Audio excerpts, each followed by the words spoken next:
You're listening to the Fantasy Wildcard Podcast.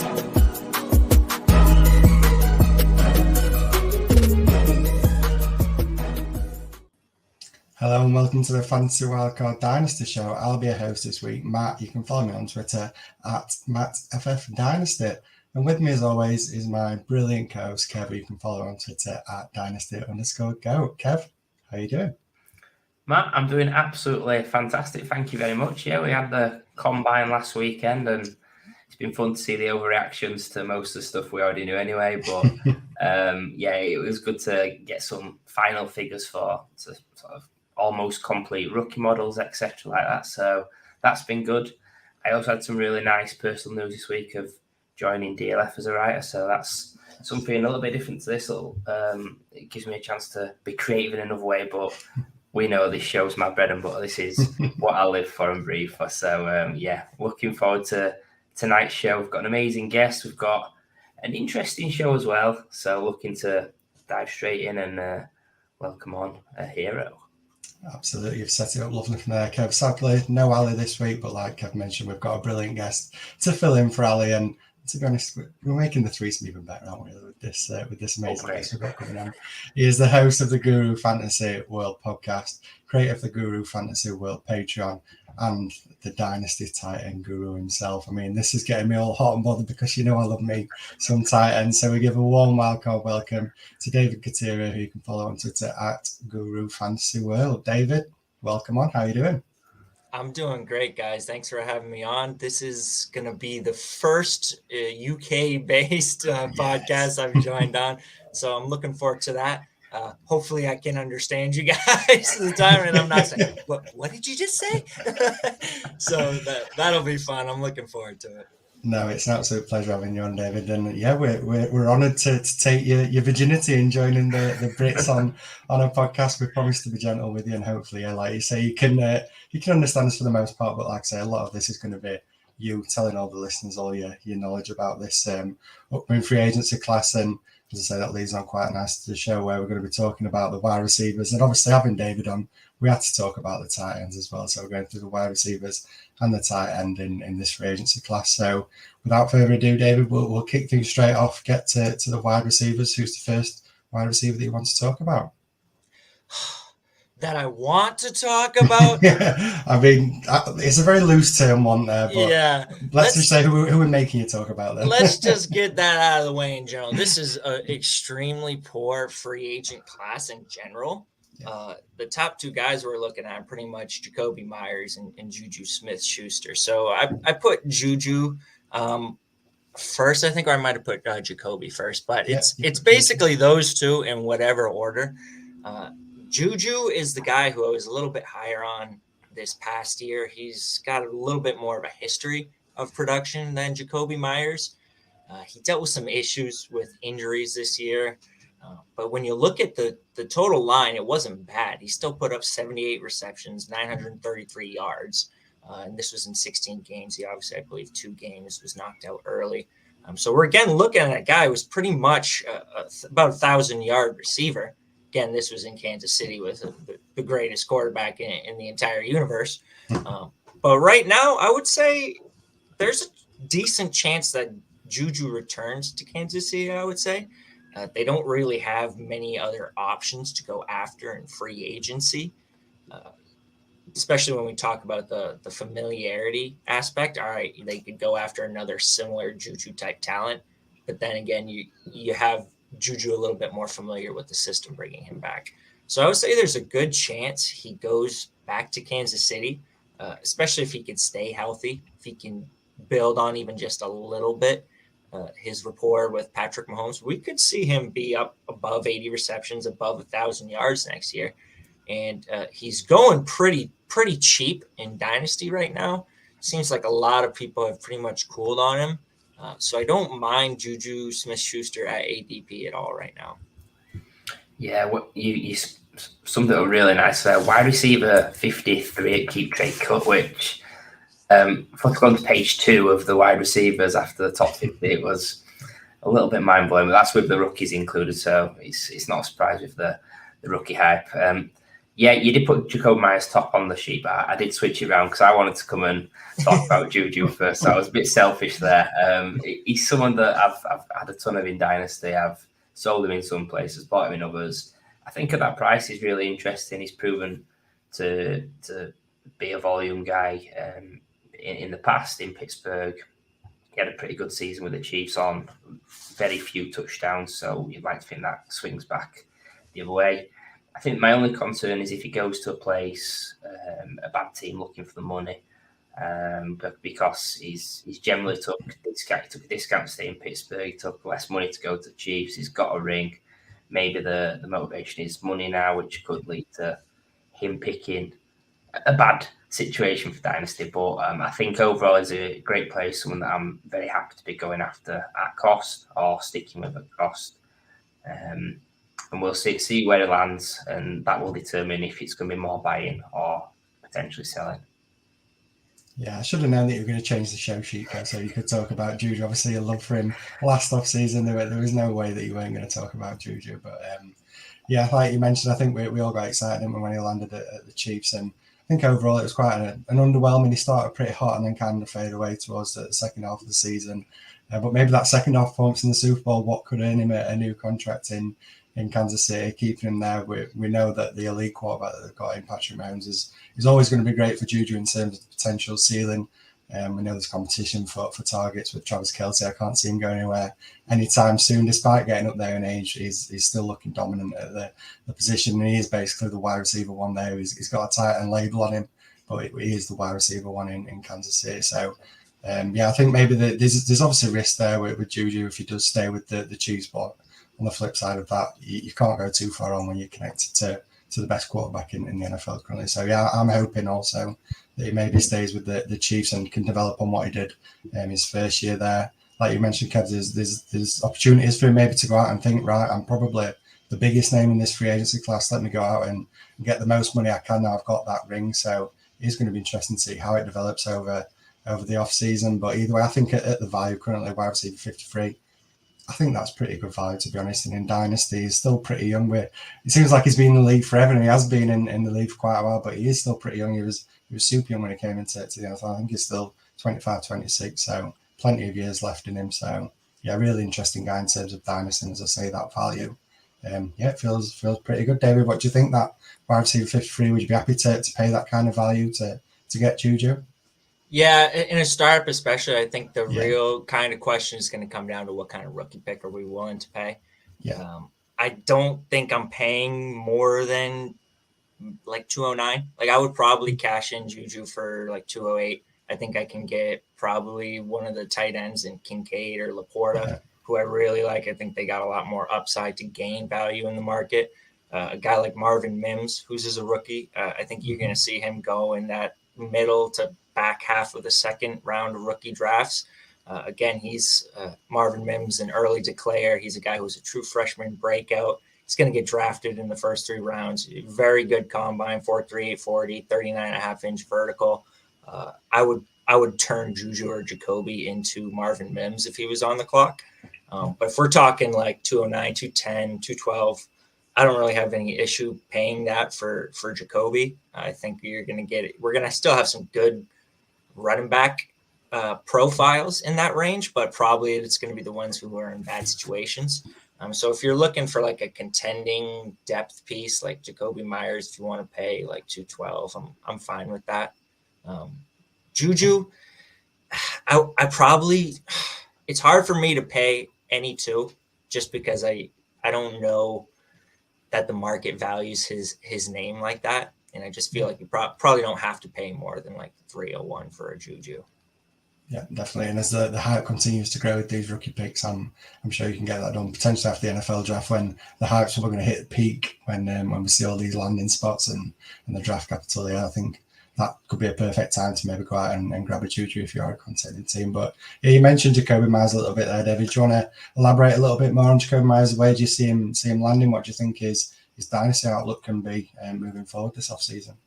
Yeah, it's interesting when we kind of put him and Juju in that same conversation together and kind of compare them, because from a previous production standpoint, Juju's probably the better bet going forward. These guys are both 26 years old. But Juju, he's got 160 plus target season on his resume. He's got 3 seasons with 75 plus receptions, 900 plus yards. Then we talk about Jacoby. He's never had 1,000-yard season, but he's led his team in 3 consecutive seasons. The market's just seems like more positive sentiments on Jacoby. He's kind of just been going slightly ticking up, hasn't let anybody down. Where Juju kind of got overpriced. He's burned some people. So it's just some more negative sentiments around Juju, which is why he's priced lower, even though he might actually be the better bet for production. So Jacoby, I would probably take him over Juju just because I feel like I have a better chance, like I said, of selling him, of getting like a 208, 207 for Jacoby. That I don't really think anyone's going to give me that for Juju right now. So I do have Jacoby Myers a little bit higher.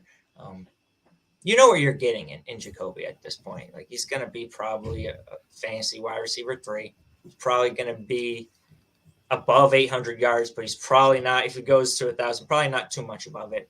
At his age, he doesn't really have much room to go up in market valuation. So you're not really buying him hoping, to flip him later. You're just kind of buying him cheap and hoping to just ride that production through the rest of his career.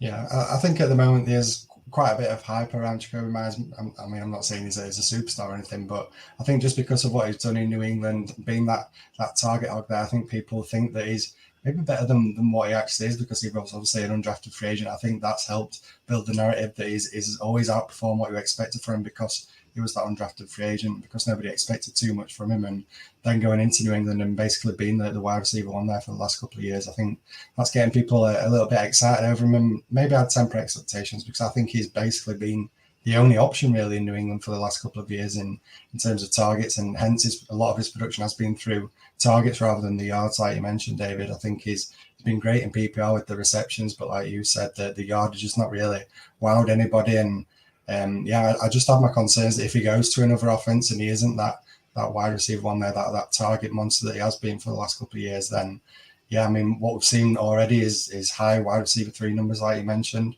I think that's probably his ceiling, and I wouldn't really expect too much more, even if he was to move to another team. I know he's getting touted as maybe being the big name in this free agency class if Juju obviously stays with the Chiefs, and I think that just goes to show how poor the class is. Like you mentioned at the top, it's not strong. And if we're quoting Jacoby Myers as being the star wide receiver in this class, I think that says it all, to be honest. Yeah, I'm going to try and rattle your cage now a little bit, Matt. I'm Jacoby Myers. Thinking, how's Kev going to do this? So I was thinking back to last year's free agent class, and obviously Christian Kirk got paid the bag, and he had a great season. But I thought I'll compare like sort of Kirk to Jacoby Myers. I had a look at the last couple of seasons before hitting free agency, and if you look at those 2 seasons before free agency for both, Jacoby Myers had a better 2 seasons heading into free agency than Christian Kirk on points per game and in overall points. So I think he has produced really well. I'm not going to say that he's going to be a top 20 wide receiver next season, because Kirk landed in a great situation with an ascending, potentially elite QB. And trying to think of spots where that could happen in this free agent class, it's going to be really tricky. You'd have to be banking on one of these star rookies that are absolutely hitting the ground and better than expectations. But I think Myers is a solid guy. I think David summed up really well that he's got more suitors than Juju as well. We've seen Juju's sort of keep cut value be low consistently. Even when he went to the Chiefs, he didn't get a massive bump. So I would have Myers over Juju, but I think what's Myers wide receiver 45 at keep cut, I think that's really fair value just based on he's been in New England. It's not a great place to be with Mac Jones, Bailey Zappi, Cam Newton, all the other, and we're not going to mention the GOAT obviously, but I think wherever he lands, if he leaves, he's potentially going to be better or a lot better than New England. Yeah, I love you trying to rattle my cage there, Kev, going for the Kirk mention. Even we'll not mention the fact that he had to play with one of the best wide receivers ever in Larry Fitzgerald, DeAndre Hopkins. I mean, we'll not mention that part, and obviously Jacoby Myers playing with Chick-fil-A workers and busting makers. So yeah, that's perfectly fine. But yeah, I rattled him.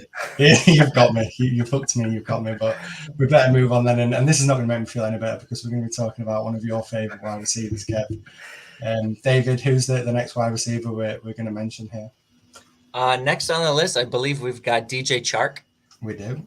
And again, you just see how fast this free agent class drops off. Like it's looking like DJ Chark is probably going to be paid to be a starter somewhere. If you need a starting wide receiver and you're not getting Jacoby Myers or Juju Smith-Schuster, DJ Chark is probably going to find a role as a top 3 wide receiver on a team somewhere. He was this past year. He's one of my 3 favorite kind of like bargain bin wide receivers who are just going super late in both dynasty and in like redraft if you're doing underdog drafts as well, which I'm doing a bunch of. One of them's an actual free agent. That'd be DJ Chark. The other 2 could be cuts, which would be Corey Davis and Curtis Samuel. And now all 3 of these wide receivers were either above 800 yards total last year, or they paced for it when we remove the games they were injured in. So DJ Chark, he's former round 2 pick. He's above 800 yards in his healthy pace in his healthy games last year. He's a former 1,000-yard receiver already on his resume once, and he's dirt cheap. He's priced outside the top 60 dynasty wide receivers, I believe. Yeah, it's just at this point, he's a guy who you don't have to spend anything on him, similar to Curtis Samuel and Corey Davis, and especially we're talking about dynasty leagues where maybe a deeper lineup, you have maybe 3 wide receivers, 3 flex, or 2 wide receiver, 4 flex. If you can get a guy who you can throw in there and he can get you 10 to 12 points, there's some value in that when you're getting these guys in the 15th plus round of a dynasty startup. You can get him, same thing, redraft on underdog best ball. You can get him in like the 15th, 16th round. So I think DJ Chark, especially in best ball, he's got boom potential. He's not going to be a consistent guy week to week basis. But again, he's a guy you can throw in there and maybe he catches a touchdown, long play, gets you 10 to 12 points. Yeah, I think as the further we get into this offseason, first of all, I just want to mention about rookie wide receivers coming in seem to have had the hype dampened a little bit in certain respects. I don't believe that myself, but I've seen a few different analysts talking down the wide receiver class as a rookie, and obviously the free agent class is poor as well. So guys like Shaka potentially are going to be landing in a starting spot and expected to contribute. He has had a top 20 fantasy season in his career, in his second season with the Jags. So yeah, I think what you pay for him, you're going to get fair value. You're going to get a chance to start him. It's just all where he ends up. I was on a show a couple of weeks back, Fancy Nuts, and I mentioned that Shaq could be a fit for someone like Baltimore. So if he ends up there with a legend coming back at wide receiver, which we may come on to in a bit, and Mark Andrews, etc., I think that will be horrific for him. But at price, wide receiver 72 or something, I think it's fair value to get him as a throw-in in a trade. Yeah, like you both mentioned, I think the fact that he is so cheap, wide receiver 72 on keep trade cut, you're getting him for next to nothing. I mean, it's like we've spoke about before, when this rookie hype starts building, when we get to the NFL draft, just after the NFL draft, I mean, DJ Chark, you're going to get him for like a 4th round pick. And I mean, I'd rather take a shot on somebody that's shown that little bit of production in the NFL. He's got that potential upside, that ceiling, like you mentioned, David, in your best ball leagues. You know, he could have those potential boom weeks. So the fact you can get him for next to nothing, I think I'd rather take that known quantity in DJ Chark, like I've mentioned, is finished as a low-end wide receiver 2, mid wide receiver 2 before in his career. So if he lands in a good situation, a situation where he can get a bit of volume, then yeah, I think he's a solid pickup at a super cheap price. It'd be great to see him just in a little bit more expanded role than what he saw with the Lions. Obviously, he struggled a little bit with injuries last year, but I think, yeah, going to a good situation, I think the value is definitely there in Dynasty, and somebody you can get, as I say, for next to nothing. So yeah, while it's, like I mentioned, this free agency class is not fun at all. So the fact that we're having to kind of big up DJ Chark says a lot about it. But yeah, I think there's potential there with him. But with that, David, we're going to move on. And another guy you mentioned here is Michael Thomas.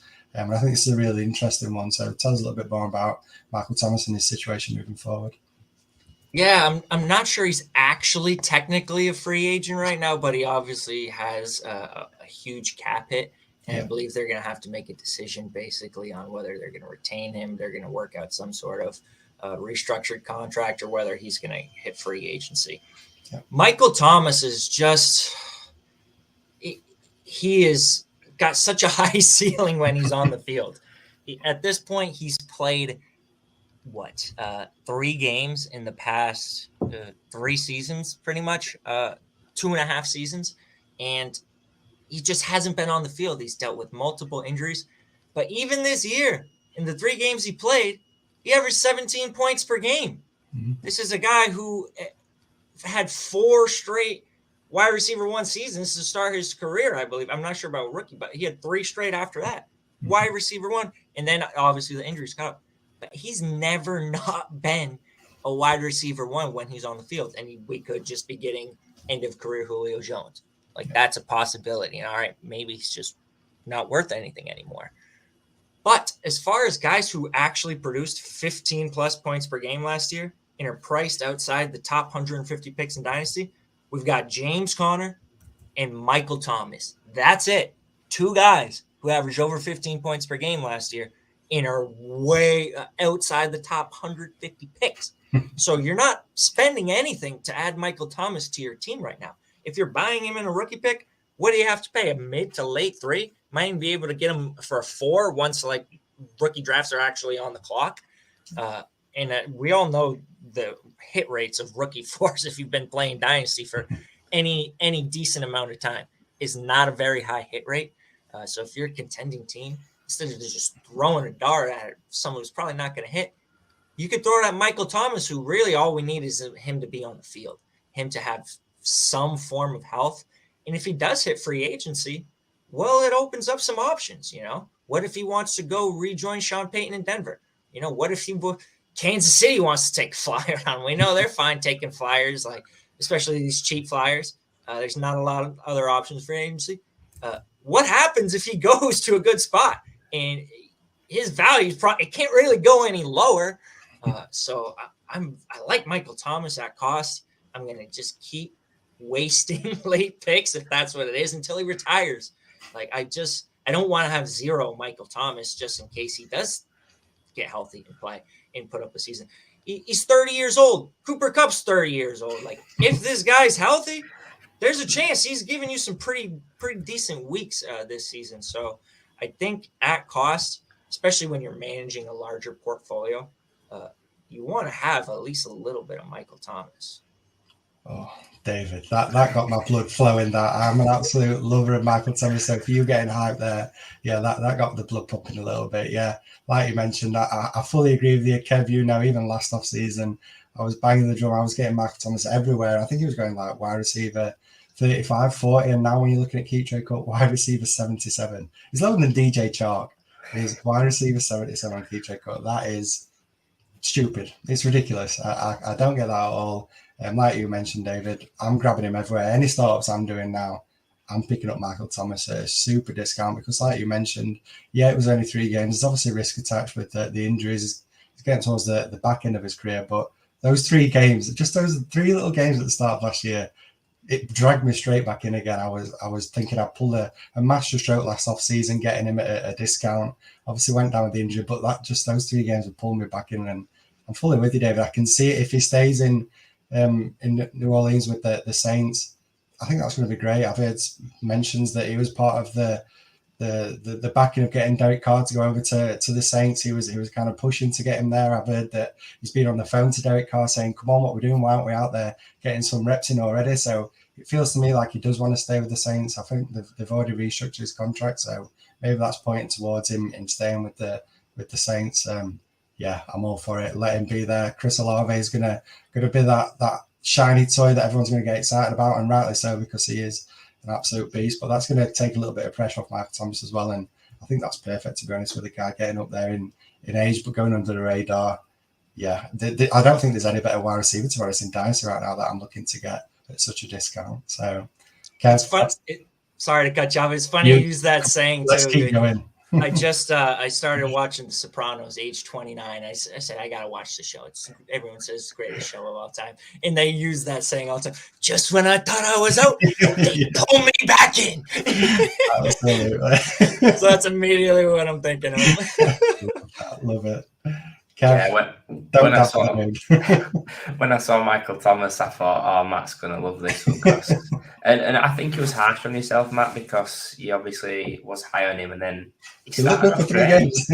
He started off great, and then obviously got injured. It was broke his toe, and that ended his season, which was quite funny. But I think when he's on the field, he's great. When he turns up, he's great. He's like Mike Posner.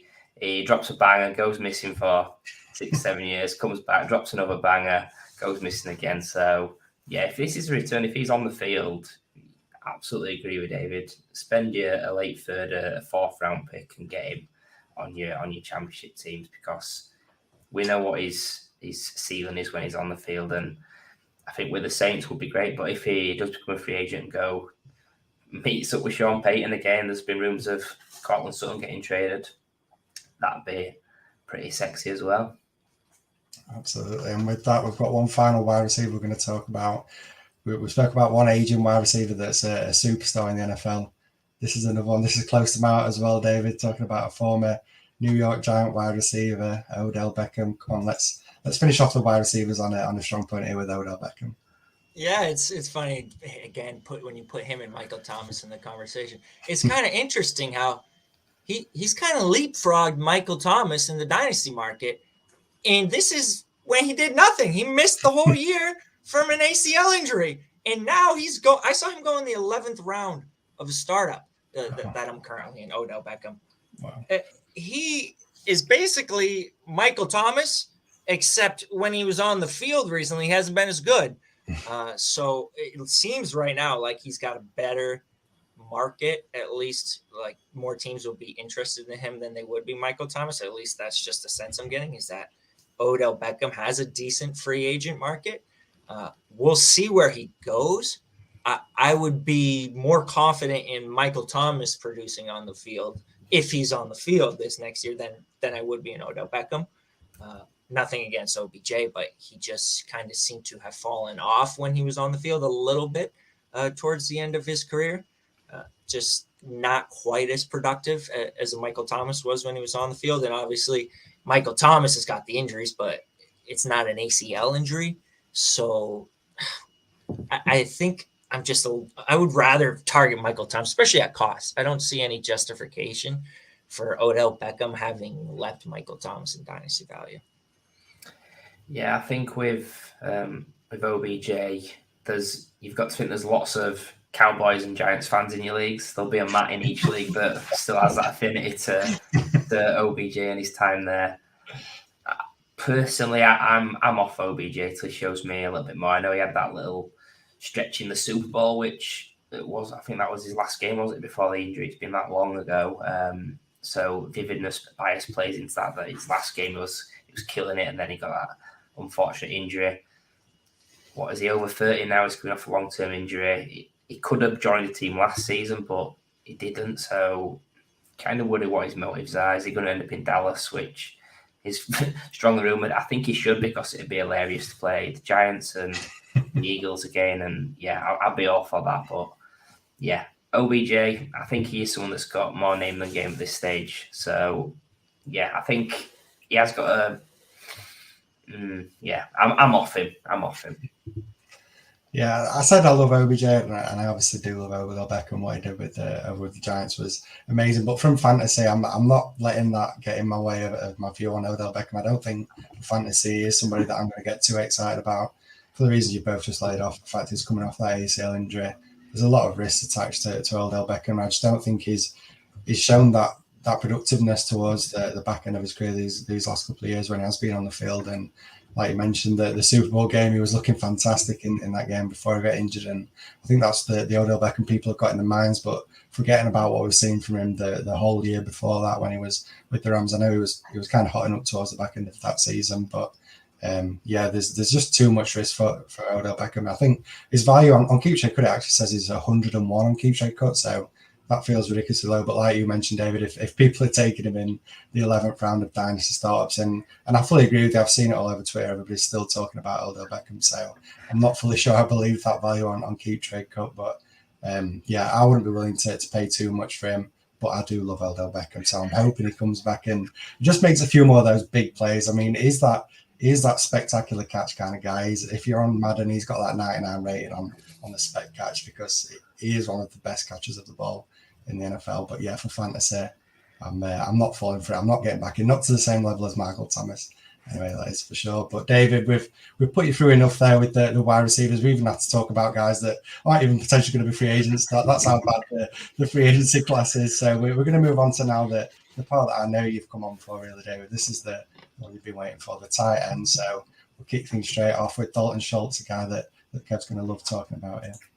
Yeah, I would say our transitions have just been so natural this episode. Like talking about the Cowboys, what about to the Cowboys? Oh, another Cowboy, Dalton Schultz. Well, just to give you a little background, one of the main tools I offer Guru Fantasy World through our Patreon is a tight end anatomical checklist. So what I'm doing is just charting the full profile of essentially every tight end, and then I'm organizing them according to my rankings. And what we're doing is basically we're charting their height, their weight, their draft capital, whether they were an early declare. We're charting their 40 time, their vertical time, their college dominator rating, their college yards per reception, their catch radius. Those are all pre-NFL career parts of the profile. So we have the pre-NFL profile, and then we have the NFL career where we're adding their points per game through their first 4 seasons in the NFL. And I just recently added their yards per route run to the checklist as well through their first 4 years in the NFL. So when I look at Dalton Schultz in his place in the dynasty landscape right now, out of my top 25 ranked tight ends, I've only got 3 who had a college dominator worse than 15%. Dalton Schultz at 11% dominator, Dawson Knox at 4.2%, and Irv Smith at 14%. Everybody else in the top 25 was above 15% as a dominator in college. So Dalton Schultz was not a productive player in college at any point. He was not drafted highly. He was drafted in the late 4th round, the compensatory section of the 4th round. He was not an early declare. His athletic numbers are terrible. He ran a 4.7 40, 32-inch vertical. That's red and yellow. It's a red flag, and 32-inch, it's not good. His yards per reception in college, 9.6. That's a red flag. Catch radius, 47th percentile. I have 0 green in this guy's pre-NFL profile. 0. It's yellow or red across the board. And then we talk about his NFL profile. It's not really good either. First 3 seasons, 3 points per game, 0.1 points per game, 9.2. All right, that's and then 12.3. Obviously, he had 1 good season. Yards per route run is not good either. 0.94, 0.40, 1.11. In his 1 good year, 1.52. Coming into last year, he was the only top 12. He had the worst yards per route run against man coverage of any top 12 ranked dynasty tight end. So this guy has just kind of fell into the right situation in Dallas, was producing somewhat decently against basically a zone beater in a loaded pass-heavy offense. We talk about what happens now when you put that into free agency. I'm sure you've heard it before.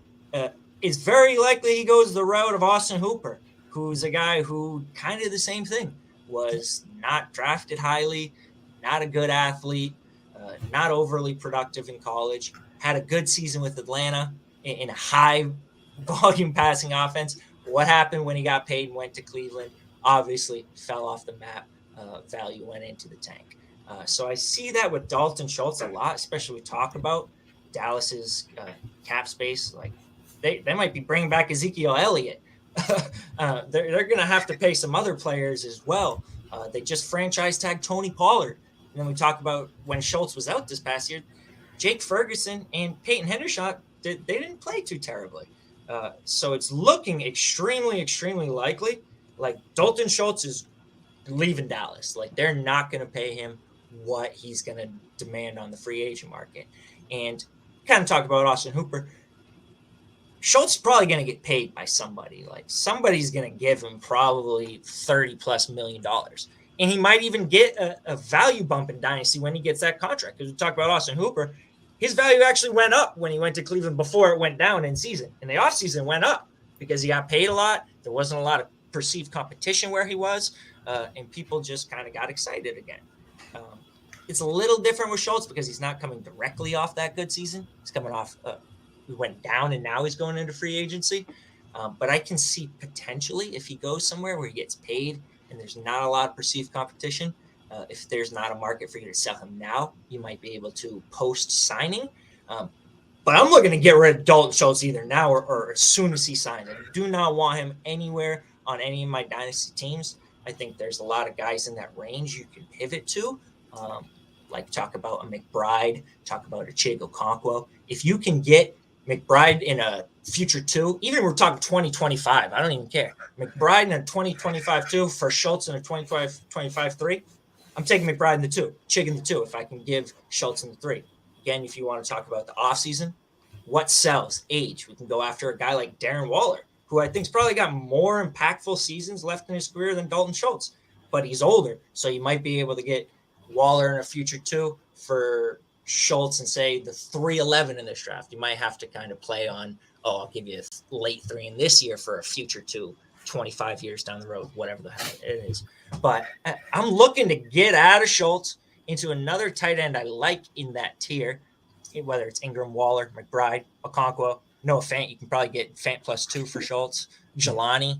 I mean, I just don't see how you hold on to Dalton Schultz in that tier. He's the guy I don't want.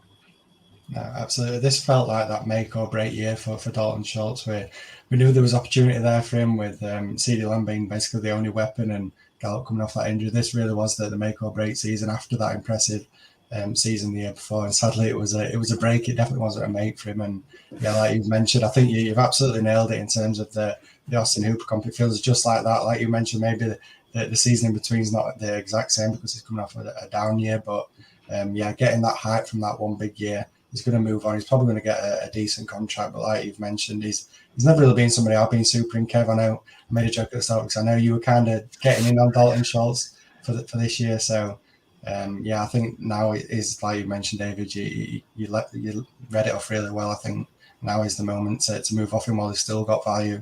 Tight end 11 on keep trade cut, like you've mentioned, he's in that range of tight ends where I pretty much take anybody over him in that tier that you mentioned, all those players you mentioned.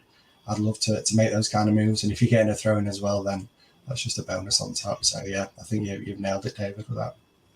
Yeah, I've got loads of Schultz, unfortunately, because when he came into the situation, when he fell into that situation, like last season, if we're thinking we're still in this season, it worked out great. He was getting him off waivers. He had a high tight end one season. And then all of this season, I've been trying to sort of diversify and get off him, but I've really been struggling to sell him. I think there's the dynasty landscape's getting a lot smarter, dynasty managers, and he's in that range where nobody wants a low end tight end one.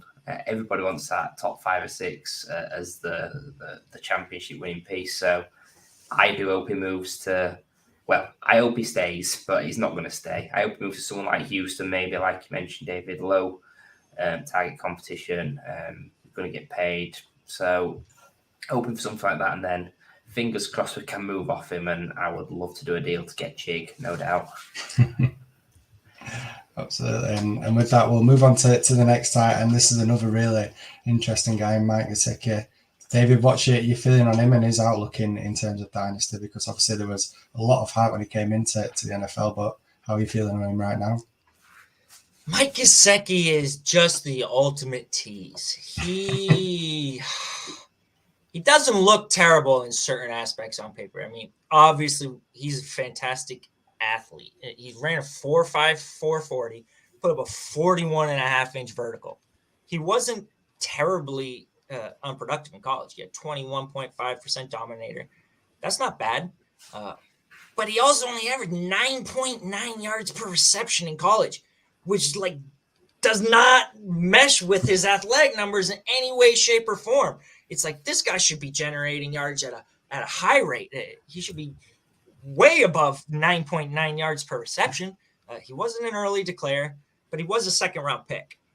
So I would say he's got a fairly high floor just from the fact that he's a good athlete and he was drafted in the second round. These type of profiles generally have decent careers. Like he's probably not going to fall off the face of the earth. He's also a free agent.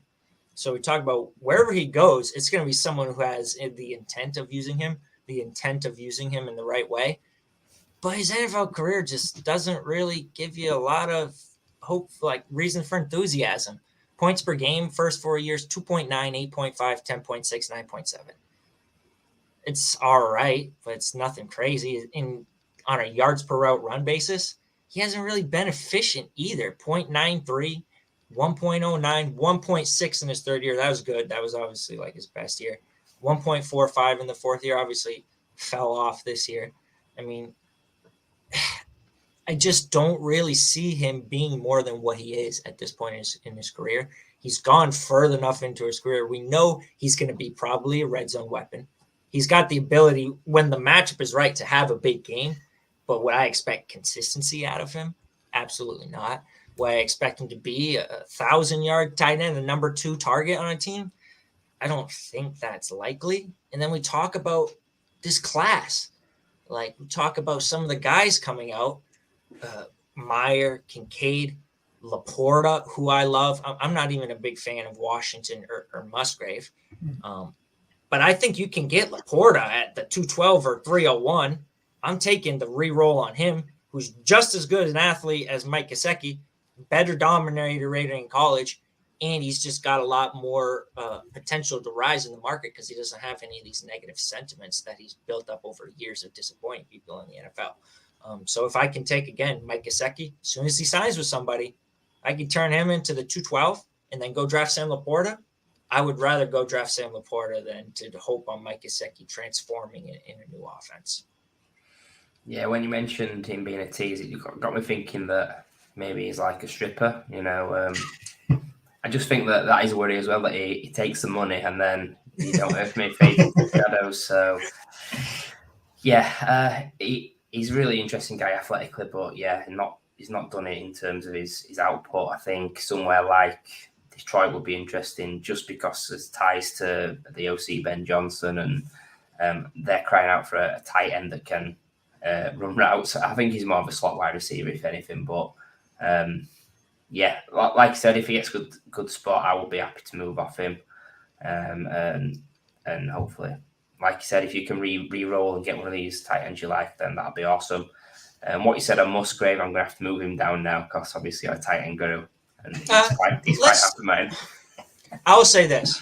I'm not against Luke Musgrave like I'm against Darnell Washington. We talk about the dominator ratings, right? So we talk about every single tight end in the top 40 of the Dynasty. Every single one except for Dawson Knox had a dominator rating above 10% in college. Every single one of them except for Dawson Knox.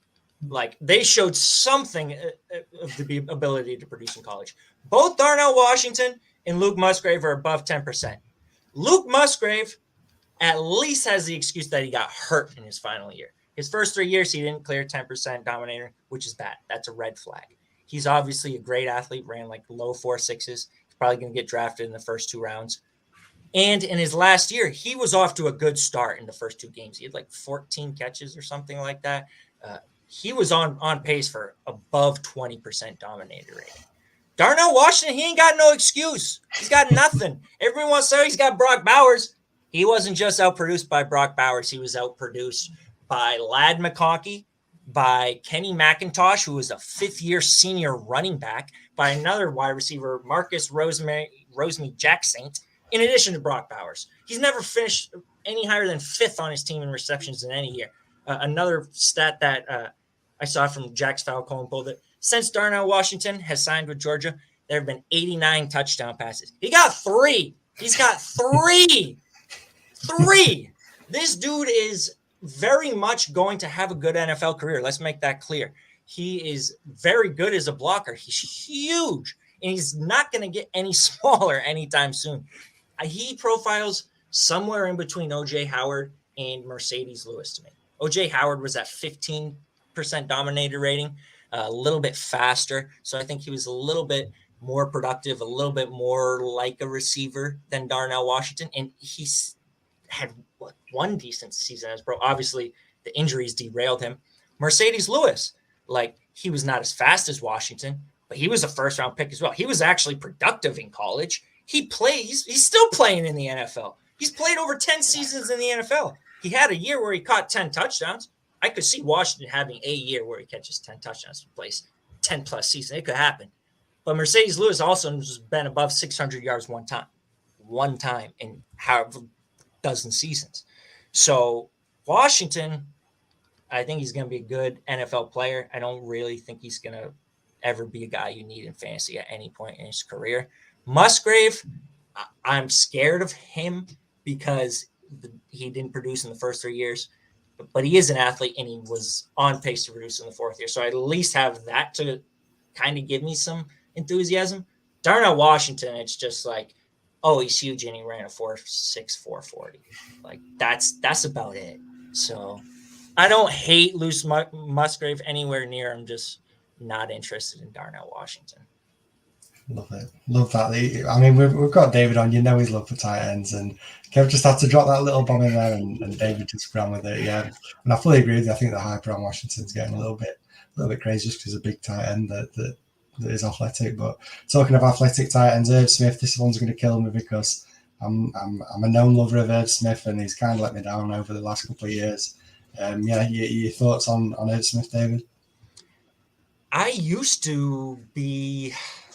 I didn't hate him at first. Then he got a little overpriced, and I started thinking he was a sell. And now he's in the range where I don't mind him at all. Like, we talked about, all right, he wasn't productive in college. He was one of those 3 tight ends I mentioned and ranked in the top 25 to be sub 15% dominator rate in college, which is not good.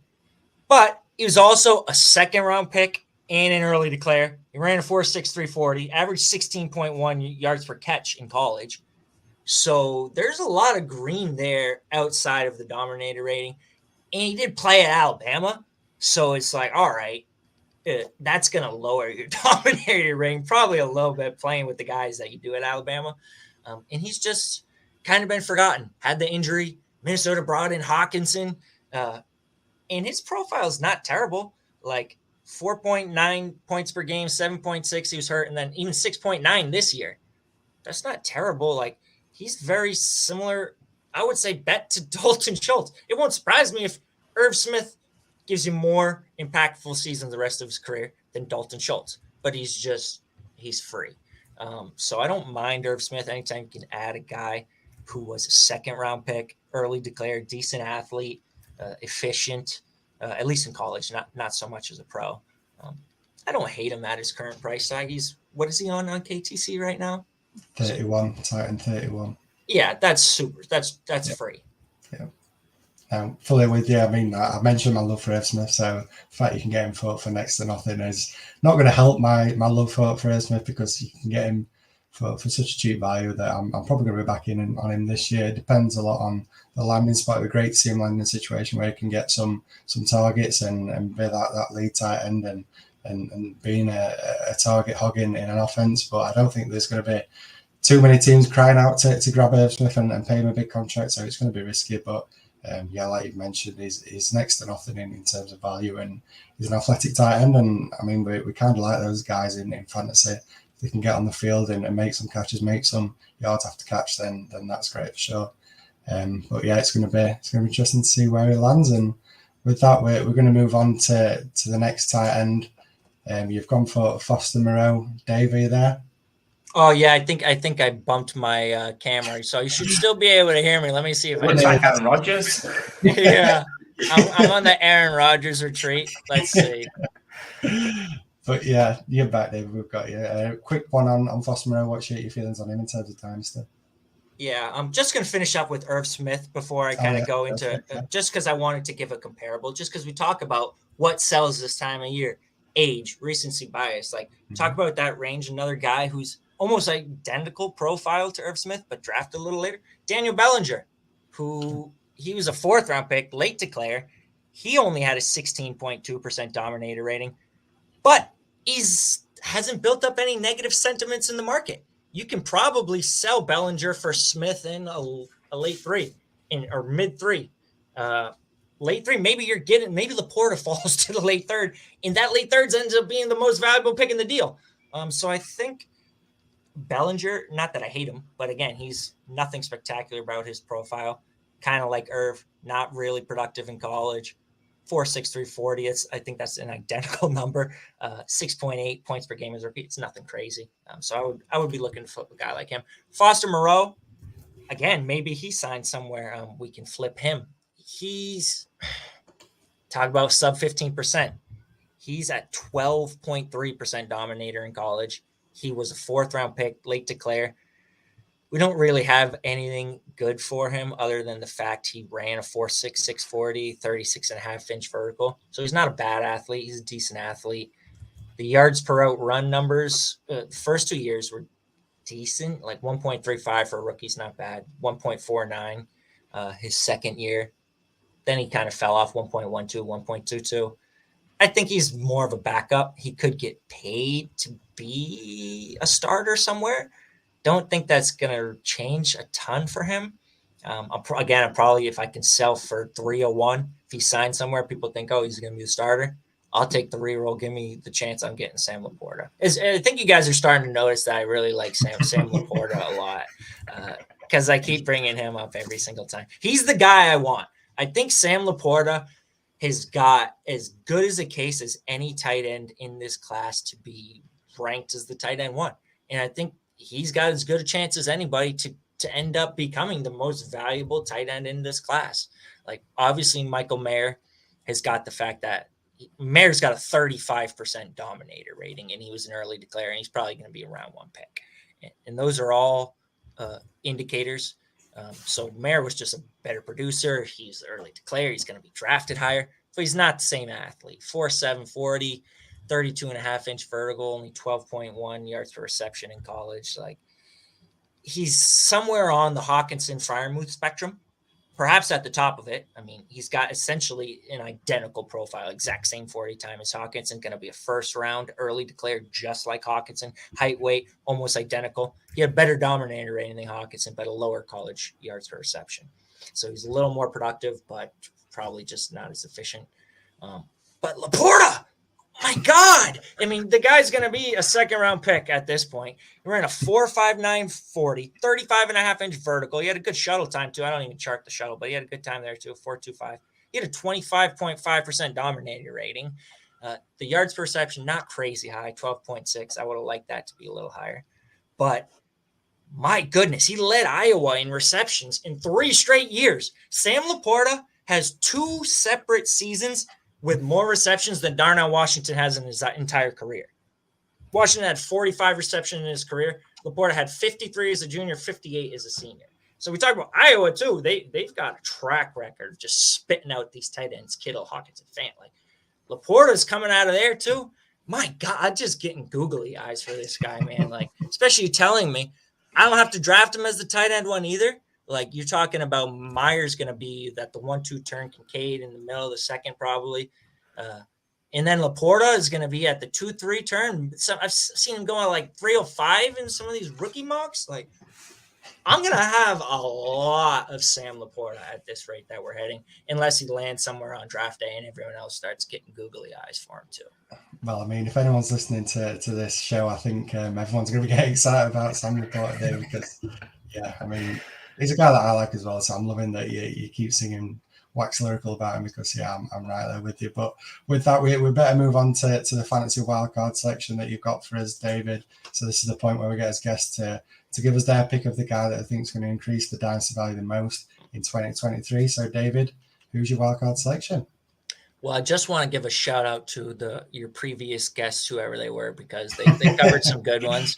Treylon Burks was already covered. I think I probably would have done Treylon Burks. I think that's a great one. Just to talk about him before I get to my guy.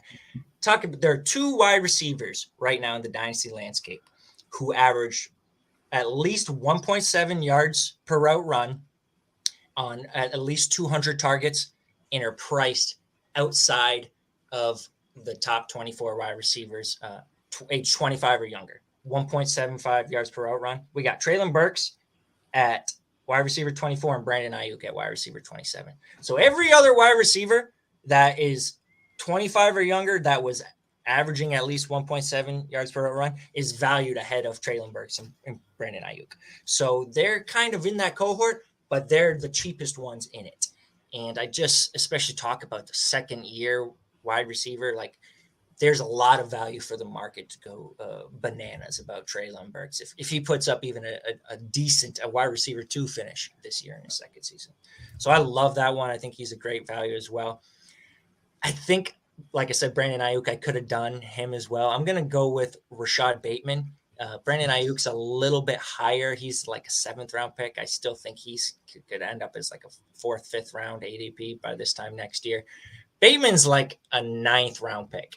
And really, if we're betting on someone to gain a lot of value in Dynasty, is going to be a QB, which I don't really see anybody who's a good bet to gain a ton of value going late. The market's just like very crazed for quarterbacks at this point. Like, any quarterback with a pulse is getting drafted pretty highly. And then I would say probably might be like one of these rookie running backs, like, because we have Bijan, Gibbs, Charbonnet's pretty much claim the RB3 role. We have a lot of other good players with good rookie running back prospects, and one of them is going to get the draft capital and landing spot, and you're going to be able to get them at the 201, which right now the 201 in startups is like a 10th round startup pick. I could see that RB4 might be Kendra Miller, might be a guy like Zach Evans, Devin A-Chain, whoever it ends up being. I could see them. They have a good rookie season, becoming like valued like top 4 rounds, round 4, round 5. But other than, I don't know which one to pick out of them pre-draft. So I'm going to go with Rashad Bateman, who kind of reminds me a little bit of Jerry Jeudy, who he was a great prospect. He was early declare, round 1 prospect. He was productive early in his career at college, and he didn't really have a bad rookie season, but he did disappoint according to expectations. He obviously had the injury in the preseason, so he didn't even get to play until about halfway through the season. He had his snap counts limited, so it just didn't really generate a lot of hype post-rookie season. But in his rookie season, he had 6+ targets in every single game where he played at least 50% of the snaps, and Lamar Jackson was at QB. So we saw this guy who had a great college profile. He's a good athlete, ran a 4.43 40, 36-inch vertical. He came in and he immediately demanded targets when he was on the field as a rookie.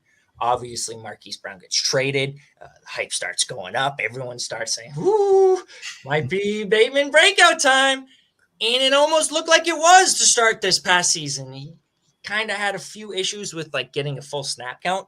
But that's not something you really worry about being an issue long term. We don't really see any good wide receivers where we're like, oh, he's great, but he only plays 70% of the routes and snaps. It's just something that always kind of works itself out. But on a per route basis, he obviously had a couple big plays. Per route basis, he was top 12 in yards per route run this past year. The only wide receivers that with at least 25 targets and a higher yard per route run than Rashad Bateman this past year: Tyreek Hill, Diggs, Devontae, Amon-Ra, Jefferson, Waddle, CeeDee, D-Hop, AJB, Olave, Cup. That's it. And then it's Rashad Bateman, 2.38 yards per route run. Talk about another way of evaluating wide receivers' reception perception. After his rookie year, Rashad Bateman was 74th percentile or above in all 3 categories. After his rookie year, 74th percentile versus man, 85th versus zone